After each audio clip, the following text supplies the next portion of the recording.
Welcome to John Martin Talks, where we battle ignorance and apathy daily.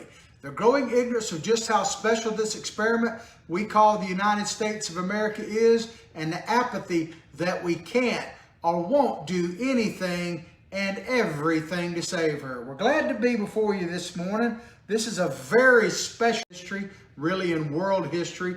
Today marks the 75th anniversary of the D-Day, the Normandy invasion, where Allied forces led by American troops took back or began taking back the European mainland, invaded Normandy, the beaches of France, and pushed back the Nazi scourge. Today marks that 75th anniversary. So a special thanks to everyone who sacrificed their lives, who were injured, who fought bravely, survived, and their families who have made sacrifices as well for our freedom today.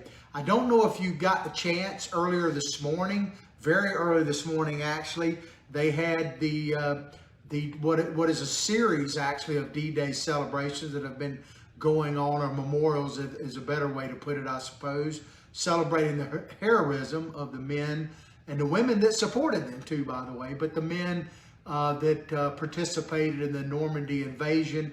Today, President Trump and President Macron, I hope I say his name correctly, of France, gave speeches at the cemetery memorializing the D-Day invasion.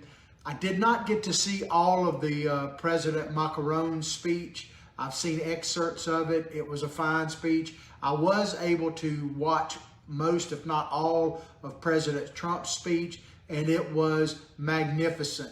How good was it? Well, even I was flashing around, I guess, to other networks after the president's speech, and even on CNN, Jim Acosta, of course, the way he said it was probably more of a cut than not, but said that President Trump had one of his finest moments as his president, essentially is what he said, given that speech. And I couldn't disagree with that. I thought the president was everything you would want our president to be on this solemn, tremendous occasion of the 75th anniversary of D-Day. He was flanked behind him, if you will, by numerous World War II vets, D-Day vets that are all in their 90s. I don't think there's a one that wasn't in their 90s.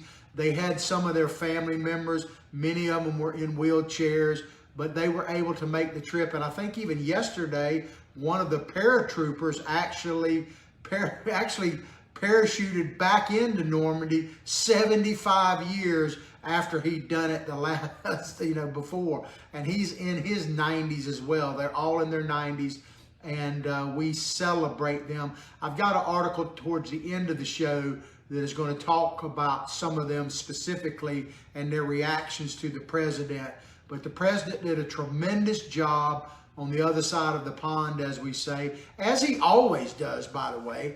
And I just thank him for it. He represented our nation well. Of course, Melania has been, like I said the other day, just off the chart, off the chain, representing our country well. And just a magnificent trip thus far for the president. He's got a few more events today. Then he flies to Ireland. He's actually meeting, I believe, literally as we speak, in a private meeting with the French president about some of their mutual interests, I suppose. But then at the end of the day, he's flying to Ireland to stay actually at one of his properties there. And I'm not sure what his overall itinerary is, but we'll keep you posted on that. But the president, if you haven't seen his speech, I would tell you to Google it, YouTube it. You can probably see it on Citizens for Trump, for that matter. I haven't looked at the site today, but they usually live broadcast that type of stuff, and I would not be surprised to see it there. But whatever you have to do to see it, by all means see it. I'm not going to touch too much on what the president said. I'm going to let his words speak for himself. But one of the things he said, and I may be in a sense paraphrasing this, but he talked about the courage of faith. That the men that, he was interesting, he referred to the men that were behind him and the boys, because they were basically young men, young boys, that were planted in the ground, in other words, buried at the memorial cemetery in front of him. But he talked about their courage of faith, many of them facing what they knew would probably be certain death. And it's just an amazing, amazing story. The president is absolutely right.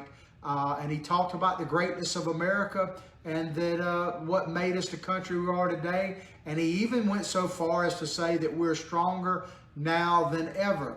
Many might dispute that. I think the president truly believes that. And if we can keep it in his hands for the next couple of years and then 4 years after that, then I believe that his words will be prophetically true. But at the end of the day, thank you, Mr. President, for representing our nation so well. Thank you once again for the men, women, families, everyone who sacrificed, people who were on that beach especially. I'm going to talk some more about them in just a moment. But to all those that lost loved ones, that paid the ultimate sacrifice, people who were maimed both physically, mentally, and both for that matter, thank you. I cannot thank you enough from a grateful nation. All right, we're going to move on here. And these next two stories kind of are heartbreaking to a certain extent.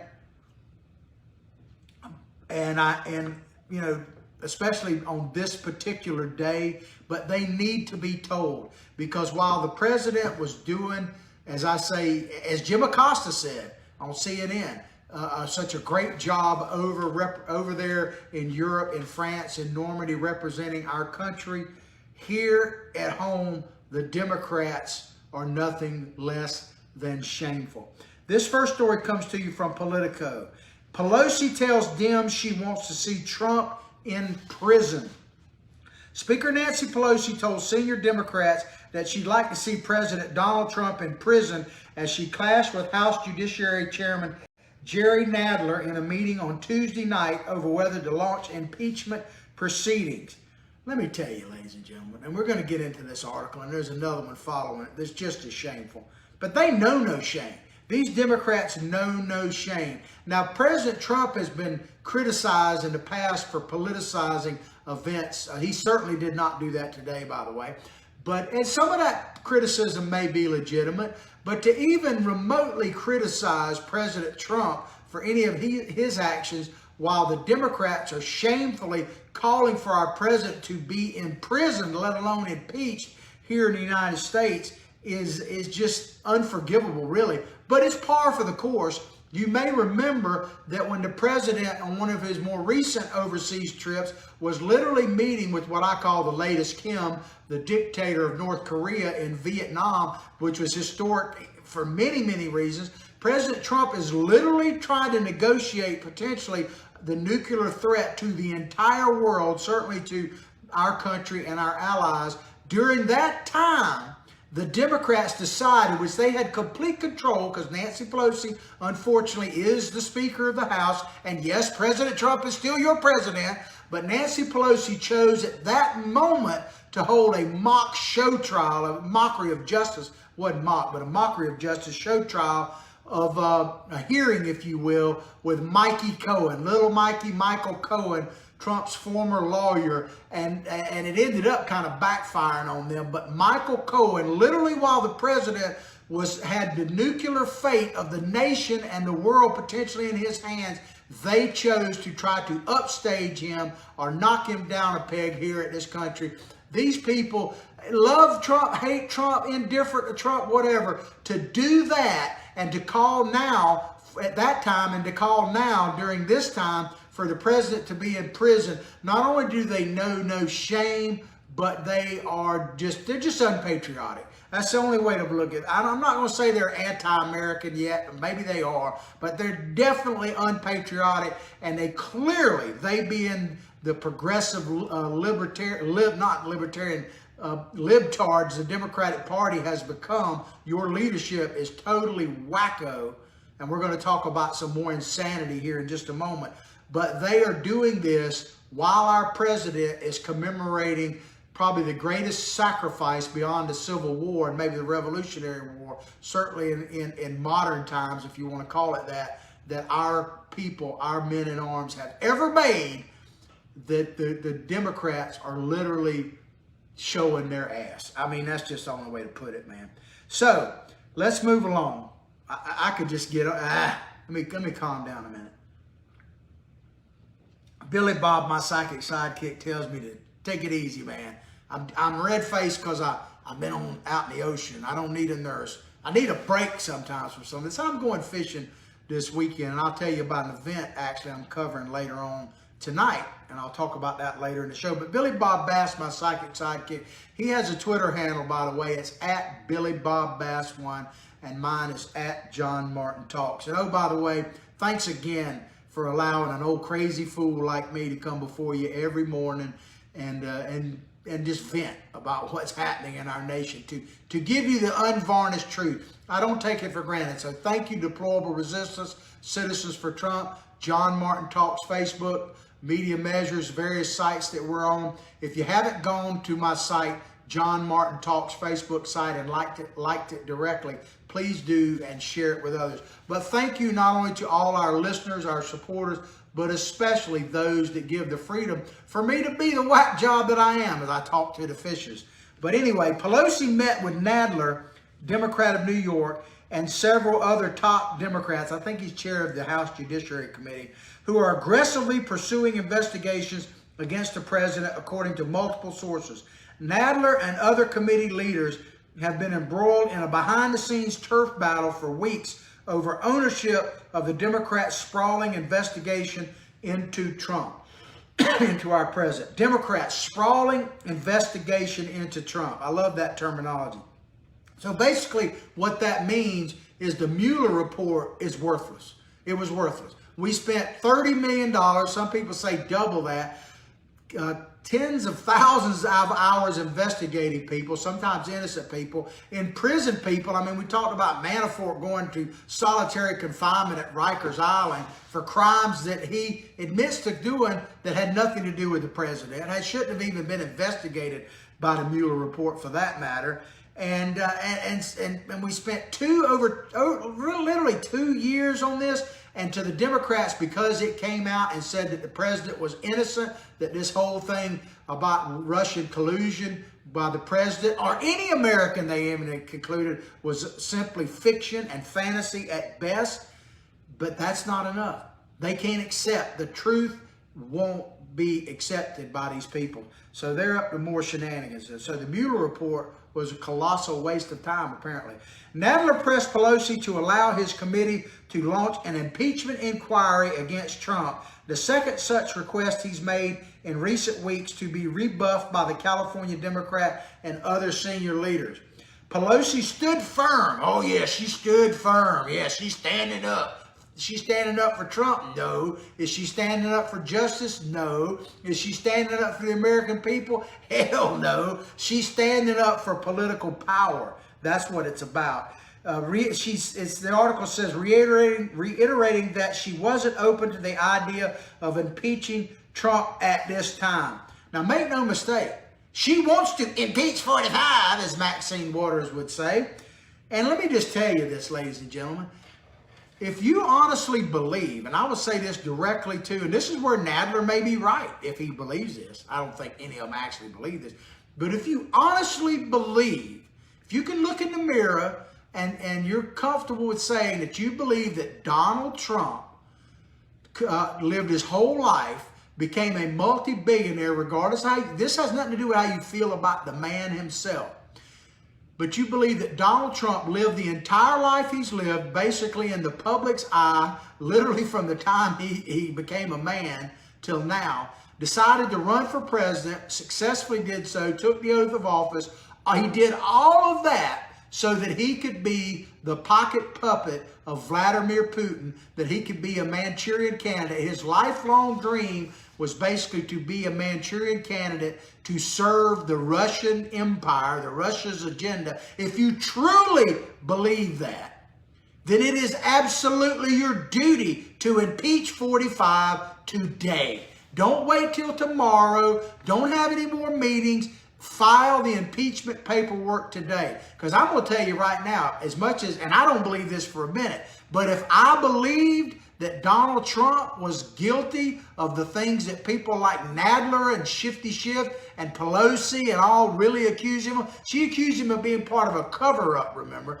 If he is truly guilty of that, or they truly suspect him of that, then he should be impeached, and I would back you 100%. But you know that it's a pure fantasy, complete fantasy, and it's only for political gain. You're literally putting your finger to the wind and trying to feel the politics of this, and shame on you for that, because you have no principles whatsoever. I'm sorry, ladies and gentlemen. It just gets me. I get on a rant. I can't guarantee you I won't get on another one, but I will try to restrain myself, Billy Bob. Maybe just a little. Pelosi went on to say, I don't want to see him impeached. Oh, that ain't enough. I want to see him in prison. So she wants to forego impeachment and just put the man straight in prison. I mean, she'd probably like to put him on Rikers Island. But I would just ask, for exactly what crime, Nancy? What crime has President Trump, give me some specifics, what crime has President Trump committed or even being accused of that would rise to the level of him being in prison? Beyond the fantasy that I've already talked about. What crime? Well, we know what crime he committed. He committed the worst crime in the history of presidential politics. Don't tune out before you hear, if you've never heard my show. I've said this before, but if I say it, it bears repeating.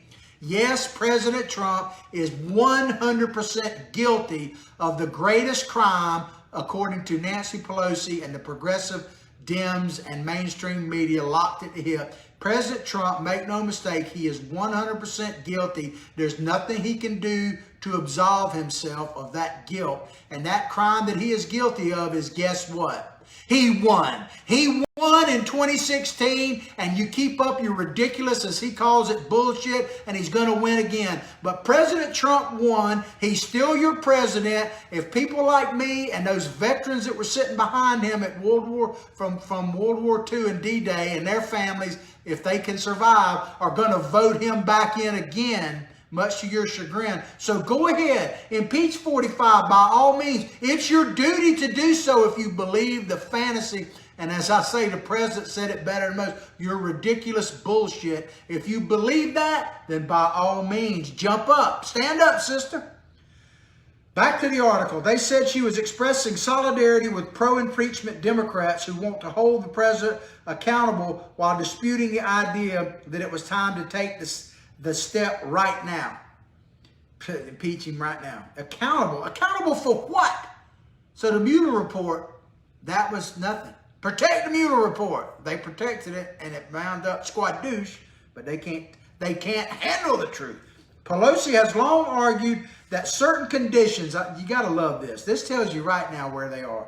Pelosi has long argued that certain conditions must be met before Democrats begin impeachment. So the fact, according to them, that he is working for Vladimir Putin, that ain't enough.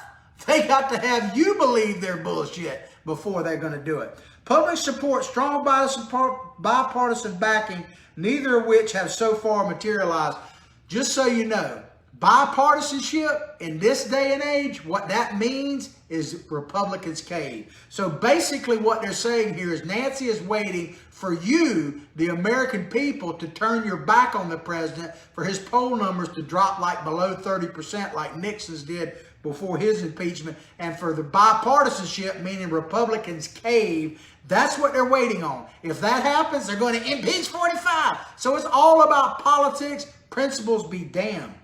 But you remember when impeachment was supposed to be about high crimes and misdemeanors? If you suspect this president of high crimes and misdemeanors, then impeach him.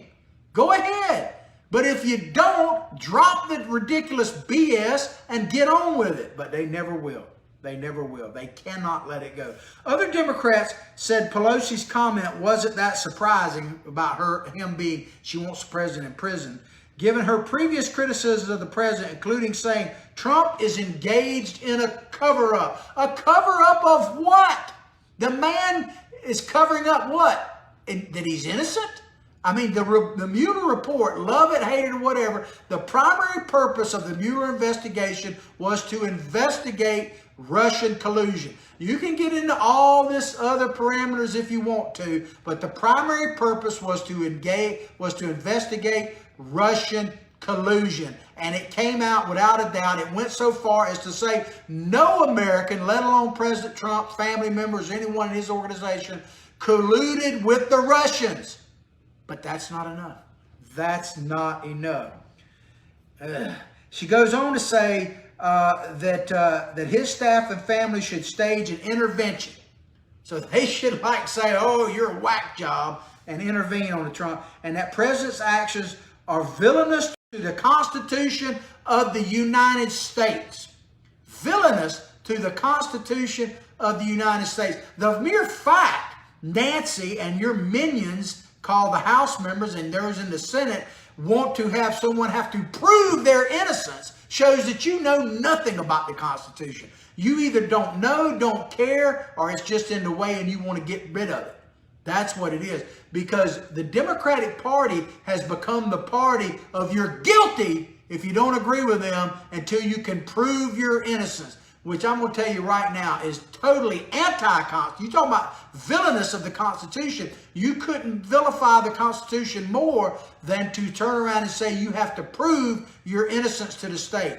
I don't know what will happen to us if we go that route, but I know what absolutely will happen. We will no longer be a republic governed by a nation of laws under the U.S. Constitution if we have to prove our innocence to the state. That's the very thing, by the way, that the men that stormed the beaches of Normandy were opposed to, were fighting, because with the Nazis, man, you were guilty, period. You were guilty for breathing.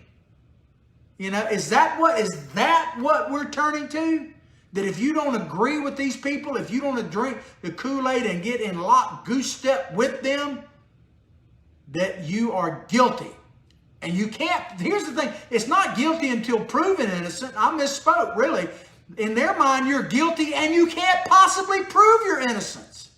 That's the way they look at President Trump. And that, by the way, is the way they look at you, anyone who supports President Trump.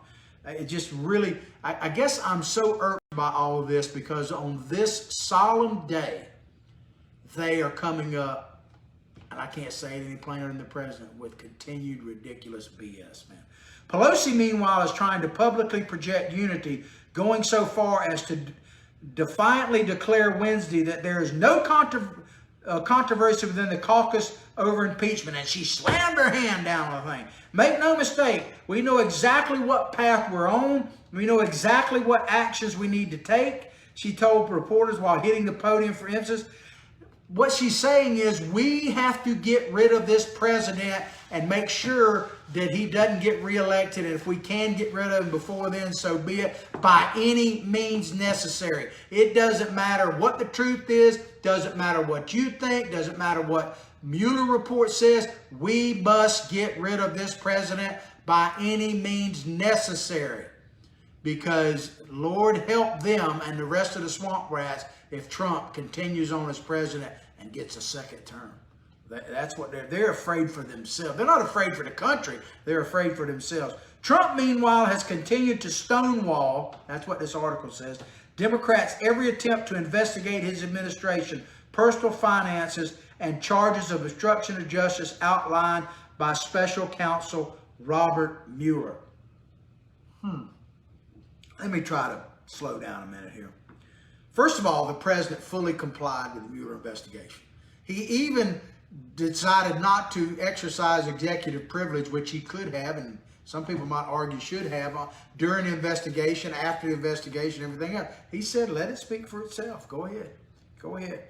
But I'm going to break this article, this paragraph. Trump, meanwhile, has continued to stonewall the Democrats. No, he hasn't. He hasn't stonewalled the Democrats. The Mueller report was what they were waiting on. Now they want to continue to investigate what has already been investigated. That's what he's stonewalling, if anything.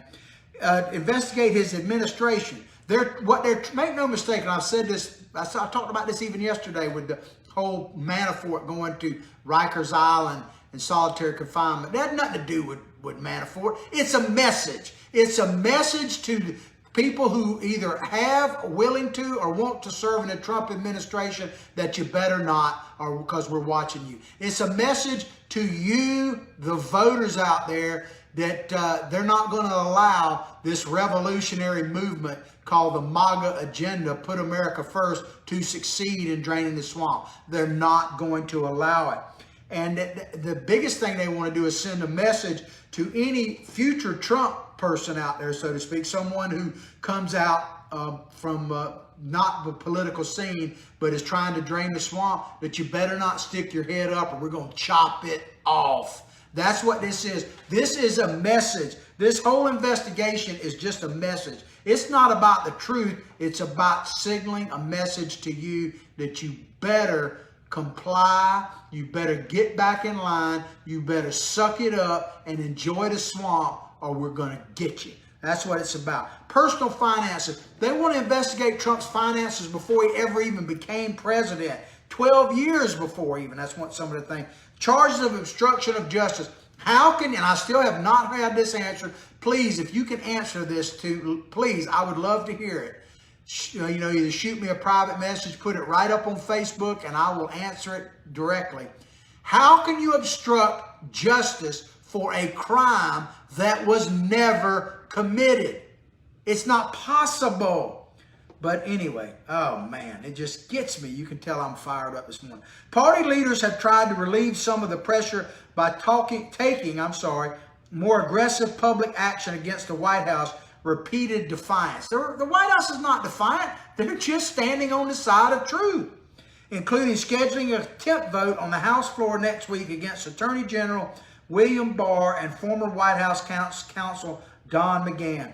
They simply won't take innocent for an answer. That's the problem, because it doesn't fit into the narrative that Trump must go. Pelosi has repeatedly said she doesn't think trying to impeach Trump is worth it. I mean, if he's guilty of all the crap you're saying, then it's not only worth it, it's your duty. But it's all political nonsense.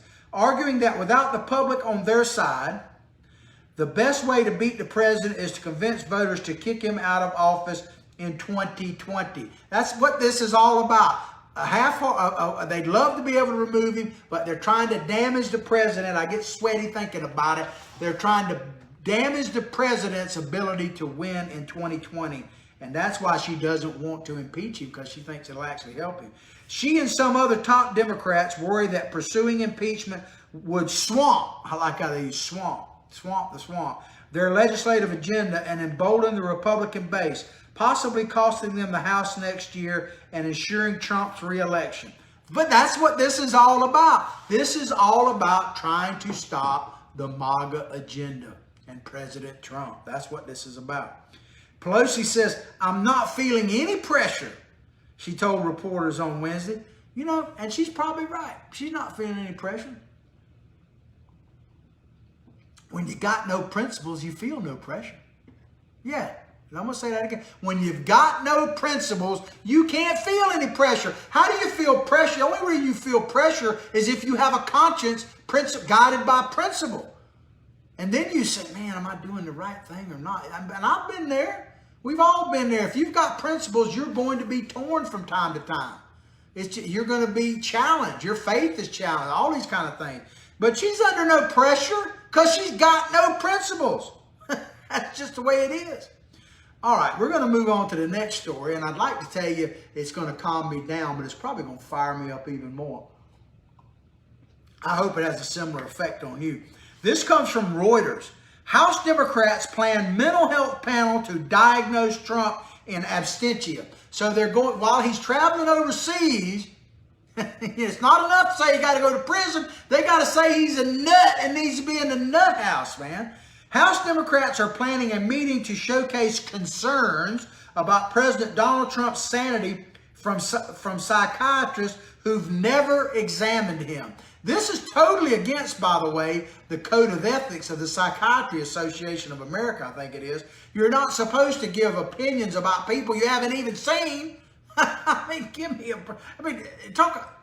that is their liberal logic, progressive logic.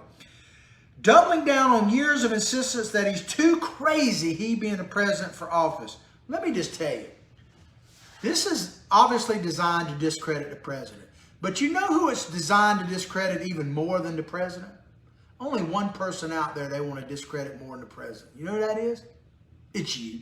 It's you. It's you, you MAGA hat wearing sons of guns, you basket of deplorables, you dregs of society, you people who had the audacity to stand up and vote for Donald Trump and say, build that wall, America first, all these things that go to Trump rallies, went to him, still going to him. The movement that propelled Donald Trump to the White House, they're terrified of that more than anything else. And they literally do believe that you are crazy, that you've got to be crazy. Because if you could see the light, if you were truly woke, you would see praise the Lord. I'd say praise the Lord, but they don't praise the Lord on whatever they praise. That you would see that they are right and you are misguided at best. See, that's the thing about these progressive leftists, man. They believe it is their absolute duty to because if you don't agree with them, then you are either the devil himself or misguided. And it's their moral duty to straighten you out, man. So they want to discredit you more than anything else. Representative John Yarmouth, Democrat for Kentucky. I don't know much about this man, but what little I know is shame on you in Kentucky that voted a yahoo like this. Say, get rid of him, man. Is bringing a panel of psychiatrists to Washington in July for a town hall meeting type to weigh in on the president's mental health. A town hall. What town is that, man? Insanity Ridge? I don't know, man. Insanityville, I guess. Where while psychiatric associations strongly discourage their members, what I was saying a few minutes ago, from speculating on the sanity of patients they haven't personally examined, the event's leader, Yale School of Medicine no less, Dr.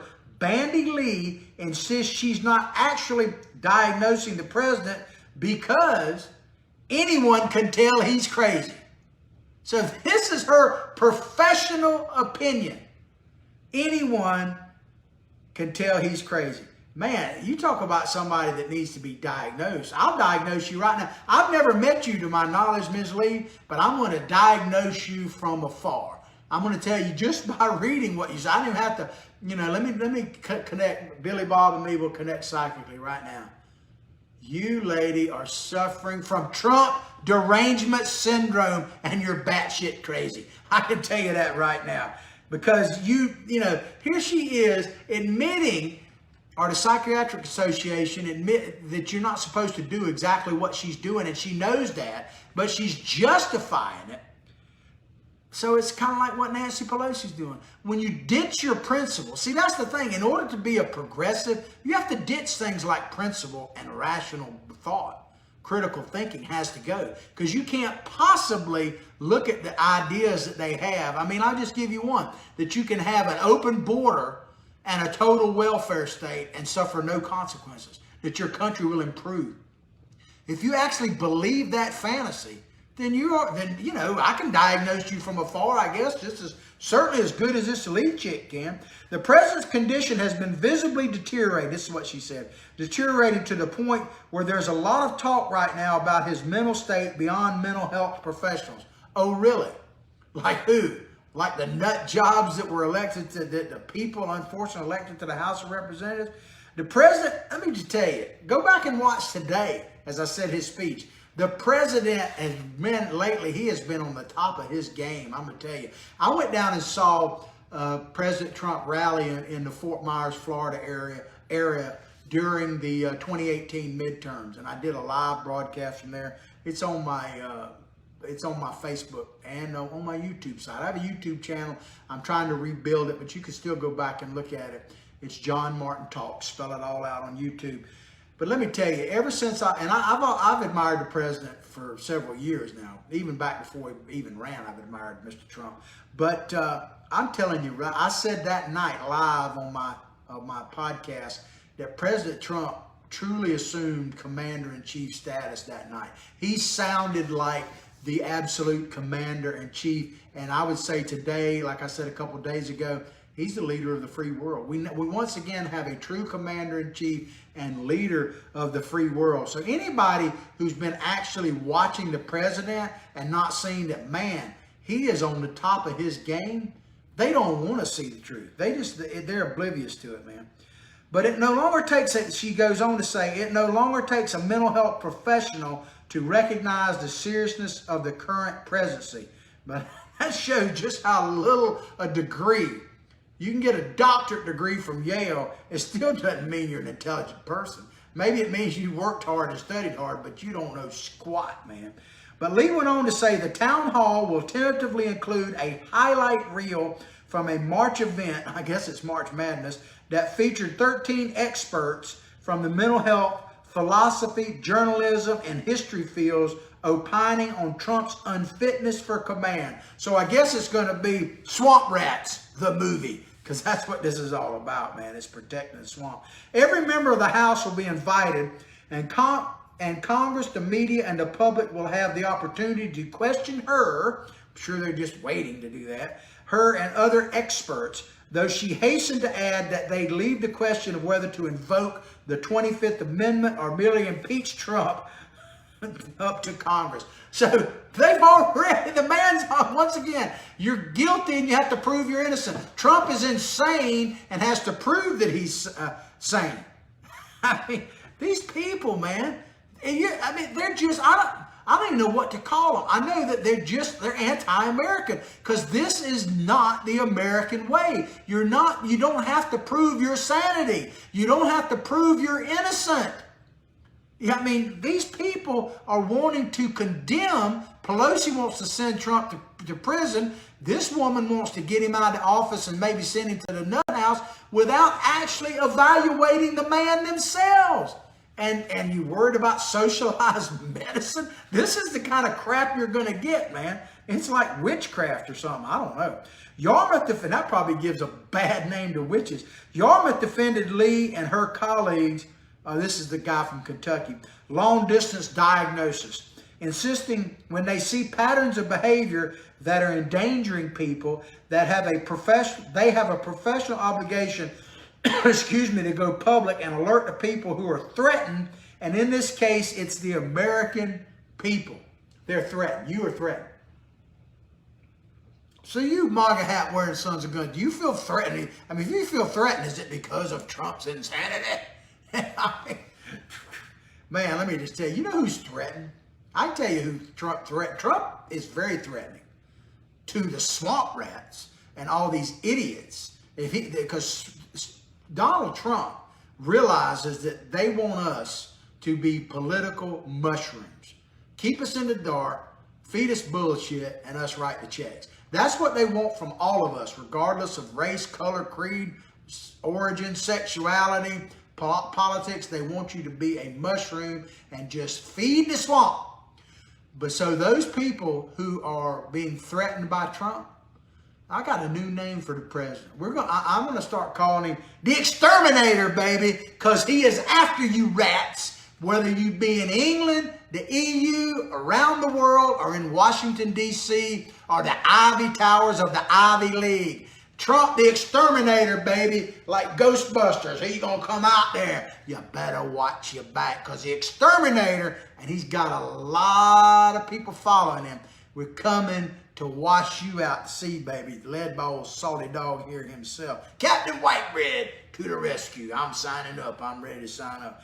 But Lee hopes to set up a medical panel that would evaluate, think about a medical panel, that would evaluate not only Trump's mental capacity, but that of numerous Democratic presidential candidates. So she wants to evaluate the 2020 field. I guarantee you, there's not enough psychiatrists in the world to evaluate that field. You know who they need to evaluate? Anyone that would vote for any of those yahoos running in 2020 on the Democratic side. I mean, if you're a big-time supporter of all them, then your sanity probably needs to evaluate. You better call Ms. Lee. She co-authored a report urging the president to undergo psychiatric evaluation after the conclusion of special counsel Robert Mueller's investigation absolved Trump of charges that he had conspired with the Russian government to steal the office. So, I guess you're innocent Innocence equals crazy. So the fact that Trump is innocent of all that means he's got to be crazy. If he's innocent, if he didn't actually conspire with Putin and the Russians to steal the election from not the greatest candidate in history, but the worst candidate in history, Hillary Clinton, then if he's innocent of that, then guess what? He got to be crazy, right? Ooh, I don't know. He got to be, man. She goes on to say, when he chose to ignore the psychiatrist, talk about the president, ignore the psychiatrist, they declared him unfit for command, claiming that lacks the basic mental capacity for duties of office and suggestion he be cut off from access to nuclear weapons and war-making capabilities. So he ignored these psychiatrists after the Mueller report. I would say that's proof positive that the man is sane. The fact that he would ignore idiots like you, Ms. Lee, proves his sanity. But she says this is really a national emergency, Lee declared. President Trump's sanity, a national emergency. I agree it's a national emergency. It is. And these are my words. If we don't re-elect the president, we will be doomed to endure the idiocy of the progressive left and people like psychiatrist Lee. So I would agree with her. It's a national emergency. If we don't stand up and man the political ramparts, we may have to man the real ones in the future. If we don't stand up for our way of life, the U.S. Constitution, if we don't stand up that you're innocent until proven guilty, if we don't stand up that you are sane until proven insane, basically, if we don't stand up for those types of things, then yeah, it's going to be one hell of a crisis for our nation going forward. I would agree with you on that. All right, we're going to conclude the show with kind of an article that makes me feel upbeat. We're going to come a full circle right back to the D-Day celebrations. And this is an AFP story. Trump, the transatlantic nightmare, question mark? Not for these D-Day vets. Cloville-sur-Mer in France, I hope I said that right. When Jack Gutman, and they're interviewing some of these people that were over there that survived D-Day and still survived up until their 90s. When Jack Gutman rushed into Omaha Beach as an 18-year-old U.S. soldier. Wow, think about that, you snowflakes out there. You snowflakes out there that have the heart. Oh my God, man. You've had it tougher than anyone. Tougher than anyone. And this guy was 18 when he rushed the beaches of Normandy. I mean, wow. Wow. Just wow. Anyway, on June 6, 1944, 75 years ago today, he was taking part in one of the greatest acts of transatlantic cooperation ever seen. Mr. Gutman, his participation in the Normandy landings of D-Day under the presidency of Franklin Delano Roosevelt helped push the Nazis, the real Nazis, not the wannabes here in the United States, out of France and ultimately resulted in the Allied victory in World War II. First of all, again, thank you. Thank you, Mr. Gutman. Thank you to the families like Mr. Gutman. Thank you. And those, like they said, like many of them, I saw several of them interviewed, and they all pretty much said the same thing. The real heroes are the guys buried there. They don't claim hero status. They deserve hero status. They are heroes, but they don't claim it at all. They say that they're just the lucky ones. And we are the lucky ones that we had people like that come before us. Man, we stand on the shoulders of giants. I was thinking, I get emotional thinking about it. I got a lot of connections to this generation with my own family and friends. The only one I know from my little town of Hawthorne, Florida, that was actually at D-Day was a man named Grady Wadsworth. All these people are dead now, but they're dear friends of my dad and all that kind of stuff. He's gone on too. But Mr. Wadsworth was one of the first wave of people to storm the beaches of Normandy and was immediately shot twice in both really his buttocks and cheeks. So he laying on the beach, right, you know, trying to keep his head down, and was shot twice in his backside right there. And it literally paralyzed. Fortunately, he not only survived, but he wasn't paralyzed, but he couldn't move at the time. And he sat there and told me, and they don't talk about it too much, but I've gotten to know these people really well. Most of them that I know are gone on now. But he sat there till he ran out of ammunition, and he actually credits the fact that he survived just by the grace of God, obviously, but the fact that so many bodies, literally dead bodies, piled up on top of him. He couldn't move, so everybody who came around him that got shot, they fell right there, and there was literally a pile of corpses around the man that actually shielded him from further injuries. Can you imagine that? It's hard to put your mind around. And yet Gutman, back to the story, sorry, hope I can keep it together. It's just gratitude, a lot of gratitude. And yet Gutman, returning to Normandy this week for the first time in 75 years, is an admirer of President Donald Trump.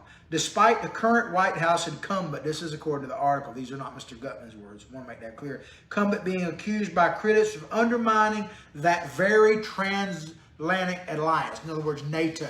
Donald Trump supposedly is undermining it.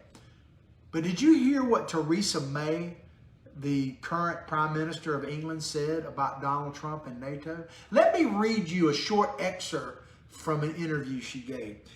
Prime Minister Theresa May spoke out to thank President Trump, for his work on the military alliance, talking about NATO, the one that he's supposed to be undermining. She said, "Thanks in part to your clear message on burden sharing, Donald, we have seen members pledge another $100 billion, increasing their contributions to our shared security." This is what Ms. May said about the guy, President Trump, that is undermining. The only thing President Trump, President Trump is really radical, right? He's the most radical president in my lifetime. You know how radical he is? He went to NATO and basically said, look, why don't you just simply live up to the agreement that you signed? You signed an agreement saying you'd pay your fair share. Why don't you just do it? He shamed them with the truth, and they're paying up. So Donald Trump is not only not undermining the alliance, it is now stronger because of President Trump than it's ever been. Period. But Mr. Gutman went on to say, if I could see him, talking about the president, that'd be a thrill for me because the man has done an awful lot to help our country. I hope, sir, you get to see him during this time he's there. I really do. You certainly earned that right. Trump was given a warm welcome by the veterans as he arrived for the 75th anniversary ceremony with French President Emmanuel Macron. And he was, and so was Macron, by the way.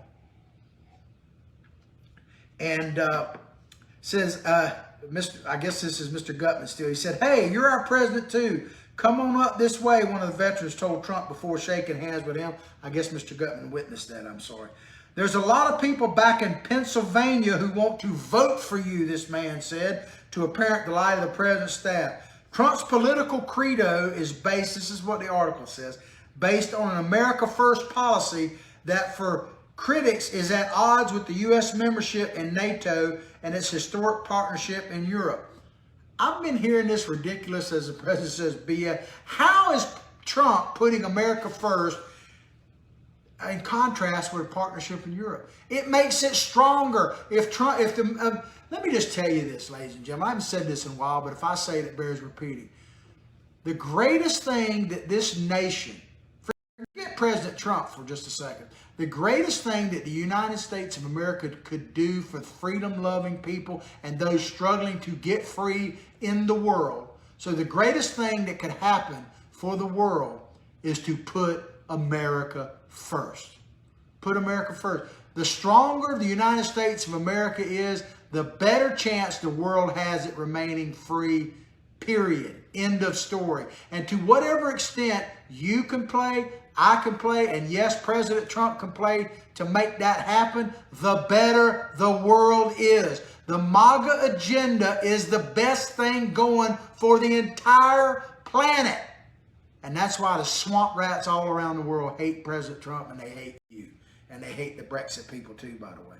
But some of the shrinking, back to the article, some of the shrinking number of veterans who saw firsthand the cost and payoffs of the Allied invasion, Trump's belligerent, according to the article, isolation has hardly dented their support. Nonsense. I'm going to call nonsense on like the famous line from the Battle of the Bulge when they asked a person that colonel to surrender. He said, nuts.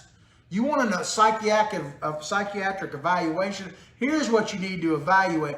You really believe that President Trump is preaching belligerent isolationism? No, he is not. He's preaching America first, the leader of the free world. He's not like President Obama, who didn't believe in that term. President Obama believed that the United States should lead from behind. Those were his words, not mine.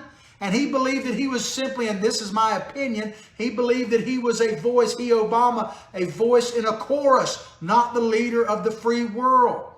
And I can tell you, if you go to villages, I've known people who have, I haven't had the fortune to go there yet, I hope to, it's on my bucket list. You go to the villages in France around where Normandy, which is about a 3-hour train ride or whatever from Paris, you listen to those people and they will tell you flat out that they'd be dead if it wasn't for America. If it wasn't for the United States of America, they would be wiped off the face of the earth. And they know it and they show it. And it doesn't get hardly any press coverage, but I'm telling you, you want to find some people that love America, go to those villages and talk to anyone probably over about 40 or 50, and they will tell you how much they love America. So it's total nonsense. Belligerent isolationism, that is the opposite of what Trump is trying to do. Instead, going back to the article, they praise, talking about the vets. They see the truth. Instead, they praise a president who they see is doing what it takes to get results on the home front. You know, this generation has been called the greatest generation, and rightfully so. I'm not going to dispute that. But you know what else, and I say this with affection, you know what else they are? They're the no bullshit generation. They put it out there. They don't listen to ridiculous bullshit. They put it out there. These old vets may be hard of hearing. Some of them may even be blind, but they damn sure can see the truth. And they see the truth in President Trump. Perhaps most importantly, they cite the Trump administration's push to let millions of vets facing long waits at state-run facilities seek private care instead paid for by the government. Promises made, promises kept. President Trump, one of the things he campaigned on was that he was going to absolutely do whatever it took to take care of Americans' veterans. And he has done just that. Is there more to do? Most likely, sure. But is he doing what he said he was going to do? Promises made, promises kept? Without a doubt, and these veterans see it. Who better to hear from than these guys? This is a guy named George Ciampa. I hope I say his name correctly. He said, he's the only president in my history doing so much for veterans. A fellow V-Day vet at the cemetery who's making a documentary on experiences of his comrades. So he's saying in his lifetime, keep in mind, Snowflakes, the dude's in his 90s. He's pushing 100, and he's telling you that, and he's seen a lot. He's seen and experienced a lot. He's telling you that this is the best guy in his lifetime, doing more for vets than anyone. Mr. Ciampa goes on to say, he's not going to let veterans stand in line for years to get care.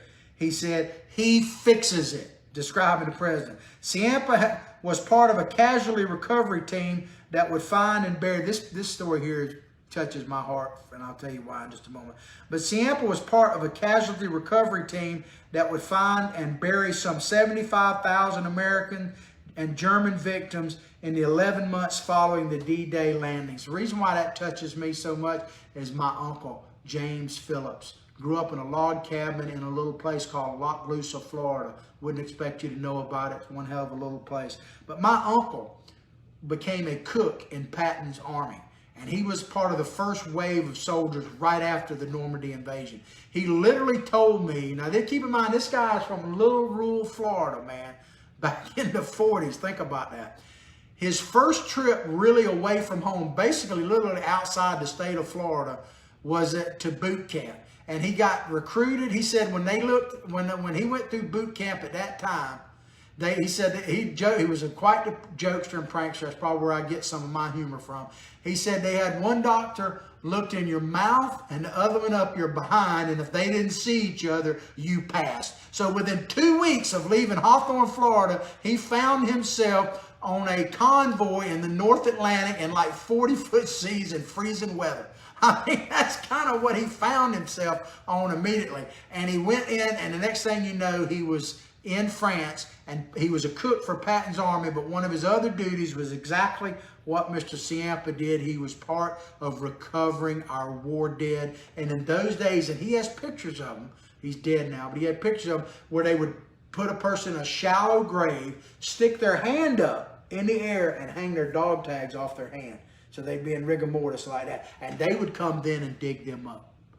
Imagine that duty.